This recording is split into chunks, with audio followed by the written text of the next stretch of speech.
My god, the horses have got claws.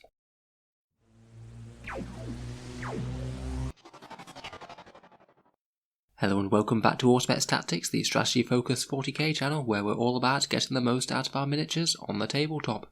Today we're back for another Korps of Krieg review, and we're going to be looking at the Death Riders, the brutal Krieg cavalry formation where they ride some extremely unnatural looking horses. I'll admit the first time that I properly had a look at one of my friend's miniatures of these, I was greatly disturbed just to see how it looks superficially like a horse, but there's a few disturbing details that really show they're not quite all that they seem. They are very nice miniatures indeed, but they'll set you back quite a lot from Forge World, being one of the most expensive pounds per points ratios in the entire game. Just 5 of these little critters will set you back a cool £75, or an even more eye-watering $117. In this review we'll take a look at the Death Riders datasheet, talk a bit about their command squad and character options, any obvious buffs or synergies on the tabletop, and how I would run them in a game of 40k myself. In the background, the Death Riders are a unique formation within the Death Corps army, roughly equivalent to the Rough Rider formations of other Imperial Guard regiments, but more elite, using highly adaptable Krieg mounts that are heavily genetically modified, with unstable body chemistry that allows them to make great leaps greater than any normal horses, and also shrug off wounds that might fell a lesser beast.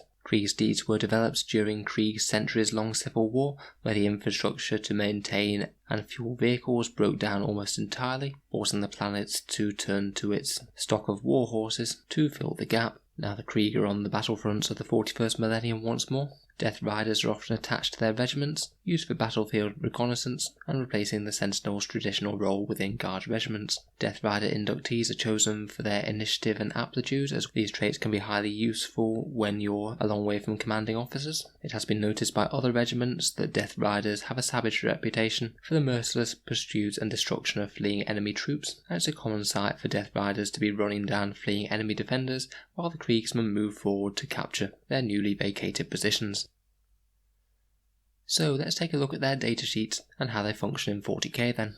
Death Riders are a fast attack choice for Codex Death Korps of Krieg. Their rules found in the Astra Militarum Forge World Index. At base they'll cost you 17 points per model, 15 points for the rider and 2 for their Death Korps hunting lance. For this reasonable price tag you get a decent stat line. They have a movement of 10 inches, weapon skill of 3+, ballistic skill 4+, strength 3, toughness 4, 2 wounds, 2 attacks, leadership 6 and a 4+ save. So at least reasonable survivability, reasonably fast, and decent weapon skill for putting that hunting lance to work. The hunting lance has a strength +2, AP -2 and damage D3, but you can only make attacks with it when they've charged. Having 2 attacks per model means that you are getting a decent amount of attacks there, and on top of this the Death Corps Ride Master gets an additional attack and an additional pip of leadership. This means that an 85 point squad will be hitting home with 11 hunting lance attacks, enough to kill 2 or 3 Space Marines or Intercessors when they've made a successful charge. They have a decent amount of extra equipment as well. They also have frag and crack grenades, a las pistol, and each Krieg steed is also equipped with its Savage Claws, which are strength 4, AP nothing and damage 1. The Krieg steeds are particularly vicious. Each rider can make 2 additional attacks at strength 4 after they've made their regular attacks, so you're getting an extra 10 strength 4 attacks from a 5-man unit. I guess it's bad enough being kicked by a horse normally, let alone if that horse has claws. The Death Corps Ride Master can replace their hunting lance with an item from the Death Corps melee weapons list, which are a chainsword, power axe, power maul, power sword or power fist. As the Ride Master actually has 3 attacks, something like a power fist isn't actually the worst idea in the world for these guys. You won't be hitting quite as accurately on the turn that you charge in, but you would gain strength 6 and AP -3, and more importantly it would give you an option to strike back if the combat goes into multiple turns, or if they are the ones who are charged rather than doing the charging. If not feeling like splashing out though, then keeping the hunting lance would be my go-to. He can also change his las pistol for a ranged weapon from the war gear list, and I'd always do this as las pistols are a bit underwhelming. Interestingly, you can get a hotshot las gun on this list, as well as a bolt gun or a plasma pistol, so I typically choose either the hotshot or the bolt gun. They do also have a couple of special rules. Firstly, they have Cult of Sacrifice, which means they won't be taking any morale checks due to shooting, as per the normal Krieg way.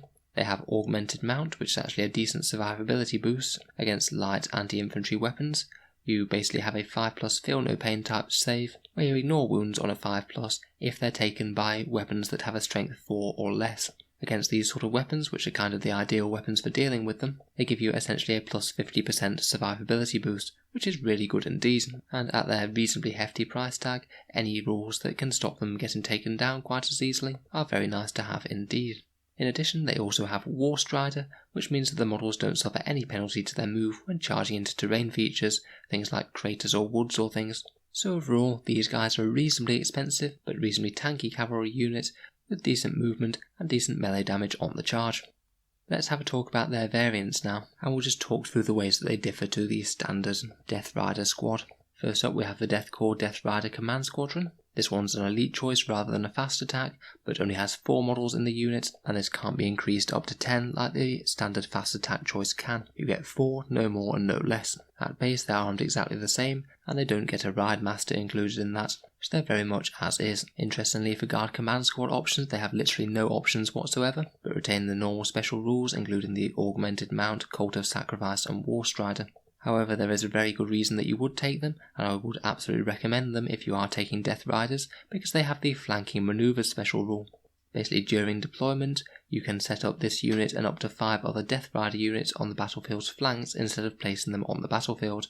At the end of any of your movement phases, these units can join the battle, so you set them all up so they're within 7 inches of the battlefield edge and 9 inches from enemy models. So this is basically a way to get your Death Rider squadrons to outflank and turn up on an unexpected front. Very nice indeed, so if you are running multiple Death Riders, I'd strongly consider making one unit of them a command squadron. You don't even have to use this rule every single game, but I suspect in the majority of games you will put at least some of them in outflank, as it's a great way to get them right up and close to the enemy, at least give them a chance of a charge right from reserve. As it's 4 models strong, this squad will cost you 68 points to field in the elite slot.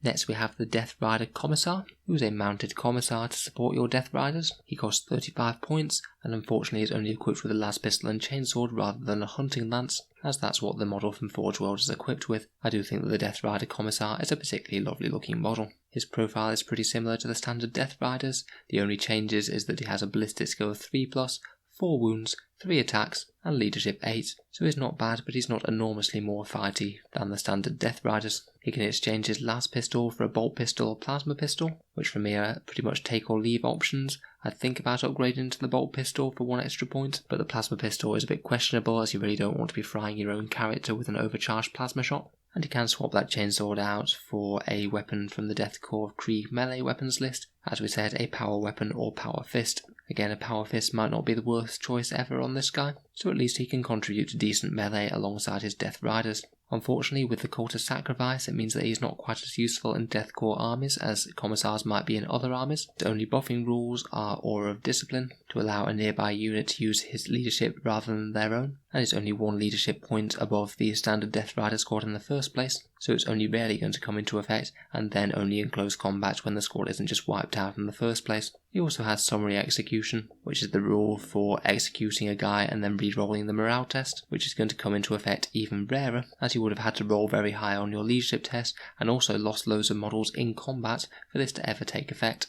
It is worth noting that these rules both can apply to the standard Death Corps infantry units as well, so you can buff them in that way as well. But from a purely competitive standpoint, he sadly is a little bit useless, due to Death Corps not really needing the extra leadership buffs when they ignore leadership for shooting anyway. For the same points, I'd be more tempted by more Death Riders, or perhaps the next option, which is the Death Rider Squadron Commander. The Death Rider Commander is an HQ choice, and he'll set you back 40 points, and he does get a hunting lance, which is very nice, so he can put those 3 attacks to good work. He has the exact same profile as the Death Rider Commissar, 10-inch move, weapon skill and ballistic skill 3+, strength 3, toughness 4, 4 wounds, 3 attacks, leadership 8 and a 4+ save, and at base he gets that hunting lance, frag and crack grenades, and the Krieg steed. He also comes with a refractor field, as is pretty standard for the commanders, meaning that he's just that little bit more survivable than the commissar is. He also has voice of command, meaning that he can issue 1 order to a nearby Death Rider squad per turn. He has a very decent amount of options. He can exchange their las pistol for a Death Corps Krieg ranged weapon, which as always I would absolutely do. My favourite options are the bolt gun, plasma pistol, or hotshot lasgun, all of which are very significant upgrades, and the hotshot lasgun is even free to boot. Again, he can trade that hunting lance for a melee weapon such as a power fist, depending on whether you absolutely need him to be fighty in multiple rounds of combat. Finally, and most interestingly, you can take a demolition charge for 5 points. The Death Korps demolition charge is a 5-point upgrade, it's a grenade D6 weapon, and it's strength 8, AP-3 and damage D3, and you can only fire it once per game. To be honest, I think if I was thinking about taking a plasma pistol, I'd probably just take this one instead, as it's unlikely that you're going to be firing the plasma pistol more than once or twice per game, and this can basically get more value than you get out of firing a plasma pistol 3 turns in a row in one enormous boom. So it's certainly a nice option to put a little bit of a sting in the tail of your Death Rider commander. Having voice of command, a bit of extra protection, and better war gear options basically means that this guy for me is massively better than the Commissar, and frankly if I had the Death Rider Commissar model, I'd just run him as one of these instead. So that's the units summarised then. Let's talk a bit about how we can get more out of them on the table. Firstly, we already mentioned orders briefly, and there are a few decent options for the Death Riders. Duty unto death could be handy, which means that if you think they're going to be taking some casualties, it'll mean that they get a few extra swings with their hunting lances before they die. And if you do have some Death Riders in a protracted combat, then fixed bayonets is absolutely excellent on them, as it means they'll get another round of fighting in the shooting phase. Other options could be mobility options, such as move, move, move, which could very rapidly slingshot some Death Riders all the way up the board, and make them a bit more of a pressing threat for your opponent. Sadly, of course, this will preclude them from charging as they have to advance. We've already talked about their main character support, but they can also have a little bit of help from the Death Korps Quartermaster, who can give them a 6+ Feel No Pain that's also effective against heavier weapons. As they're fairly meaty 2-wound models, I think they are quite likely to draw heavier weapon attention. Having a 6+ Feel No Pain if they are in a position to be shot is certainly not a bad thing, and Quartermasters are quite cheap, so in some situations that could be particularly handy. From the main guard codex, not all that many characters have amazing synergy with them, and the Death Riders are generally going to be acting fairly independently, needing to move up and charge the opponent to make their presence felt. As always, Astropaths for an extra +1 to save could make them even hardier, and making them -1 to hit could be pretty potent on making a big unit of Death Riders a really annoying threat to remove if you are just flinging them straight up the board. Sadly, Ministorum Priests can't add the extra attack to Death Riders, as they only affect Astra Militarum infantry, which is really annoying as they'd really like to have extra attacks being fighty cavalry models. As the Death Rider commanders only get 1 order each, warlord traits such as Master of Command might have a little bit more value on them, although I'm not sure it necessarily outcompetes the strongest guard warlord traits around. You could try and make him a little bit more fightier with something like the Blade of Conquest, which would generally be a little bit better than a Power Fist for him. But in general I wouldn't waste the relic slot on it and just pay the 8 points for a Power Fist if I really want to upgrade. In terms of stratagems, there really aren't that many options for the Death Riders, as almost all stratagems seem to be locked to infantry. As far as I can tell, the best options are for re-rolling charges with command re-rolls, and maybe using inspired tactics for a command point if you want an additional order from your Death Rider commander.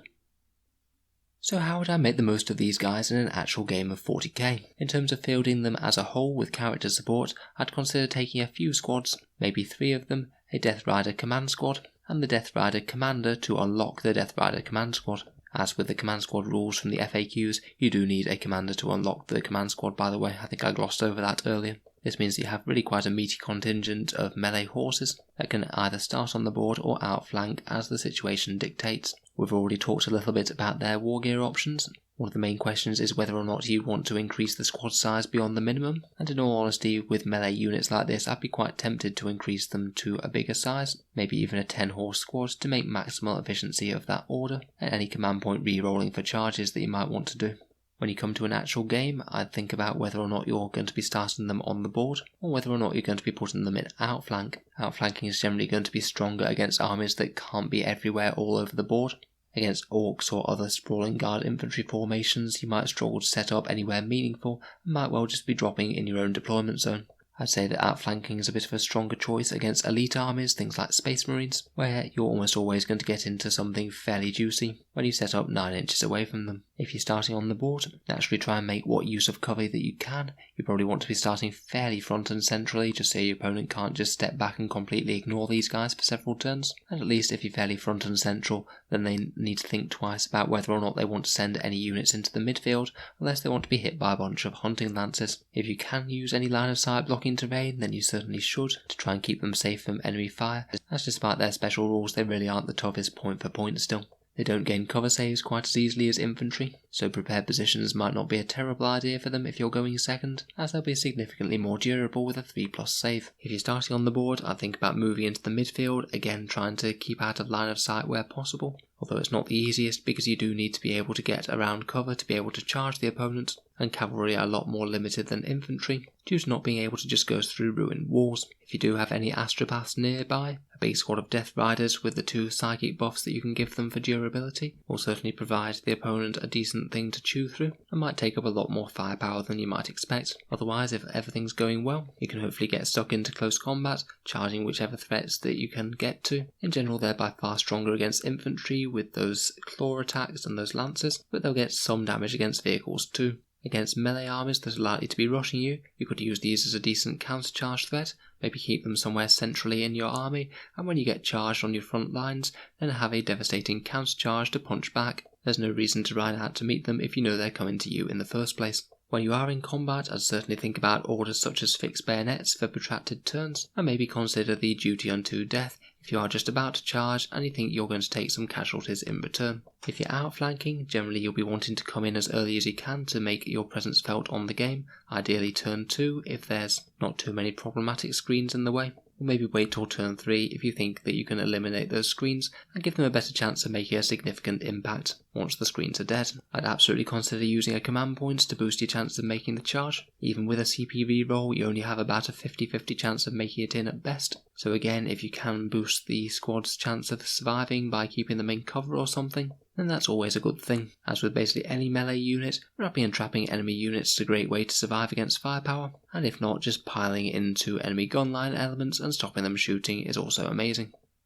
Overall, I think that the Death Riders are a handy unit to have in the Krieg list. They do provide a very solid melee threat, which Guard do typically tend to lack. Their main competitor for the indexes, which have now gone to the Legends section, are Rough Riders. Personally, I really quite like Rough Riders, in particular their option to take plasma guns, and I feel that they do compete decently well with Death Riders. Obviously they're not as good model per model, but they're significantly cheaper as well, and I do believe they compete pretty well. I think the Death Riders were stronger towards the start of 8th edition, with no further rules updates or points cost changes. I'm afraid they just don't on the whole hold up to the sheer lethality that you can get in 8th edition right now, so they're not exactly the most competitive choice in the world unfortunately, but you could say that for most of the Krieg list. As always with Krieg units, very interested to see what Games Workshop does with them when they rewrite their codex. I'm sure there's a whole host of Krieg players who are itching to put their very expensive horses on the tabletop in a competitive setting once more.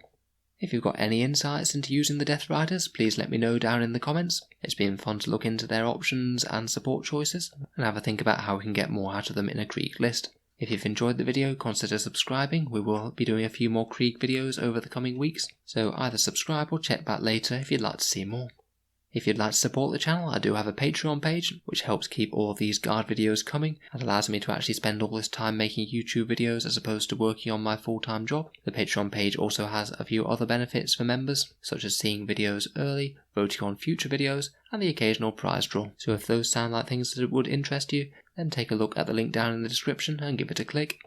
In any case, a big thank you for listening, and I'll hope to see you guys next time.